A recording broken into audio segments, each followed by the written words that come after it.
Hello everyone, it's Brett's here, Lionheart84, and I couldn't resisting a quick update on this plant. Another one of my tropicals. I've only got one of these. Excuse me. And this one is my cherry of the Rio Grande, which is Eugenia Aggregata. And the reason I'm featuring it is because suddenly in late summer the plant's taken off in growth for whatever reason. I've no idea why. It suffered a lot of dieback in winter and early on in the summer. It was dying back all over the place, and I trimmed the dead growth on it.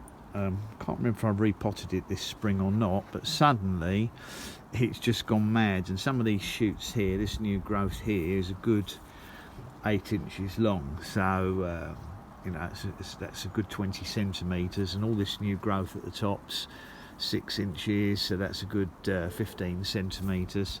So I'm really pleased with this. I would imagine it's a spring flowering plant. I hope it's going to be self-fertile because I've only got the one. I don't know how large they have to be before they'll flower. I'm kind of thinking that this might be a flowering size next year if I can keep it healthy. And I know they're relatively hardy, so it's another plant if I could make room among my citrus, but I fear my summer house is going to be completely full of citrus.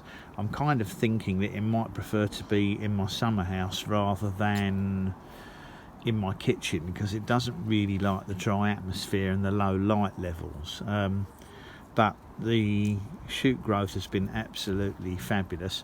It has this wonderful peely bark to it, and when the bark peels off, it's got this really smooth sort of satin green to the bark, which also has a sort of a beige mottling on it. So it's kind of like the guavas really in terms of its main stem. You can see the trunk at the bottom, which is probably just under an inch, but you can see it's got these nice mix of sort of different patches of colour on it, and it's branched out quite nicely from the base, so it's forming a lovely bush now. I'm really hoping I can keep it healthy this winter and not completely defoliate, because all this new growth, it'd be a shame to waste it. This would do really well in probably a frost-free greenhouse or conservatory. So if you had those conditions, I think it would really thrive.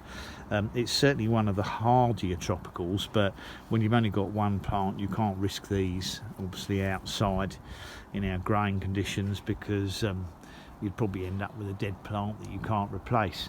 I don't know if they can be propagated from cuttings when it gets bigger. If it does, obviously I may try, when I have to trim it, I might try to take cuttings off it to see if it can root, and if I manage to root any cuttings, I might try one outside over winter in a sheltered corner just to see if they do take frost. But I would imagine it'll be about as hardy as a strawberry guava, which obviously was not hardy for me last winter as my one in the ground dropped back below grounds.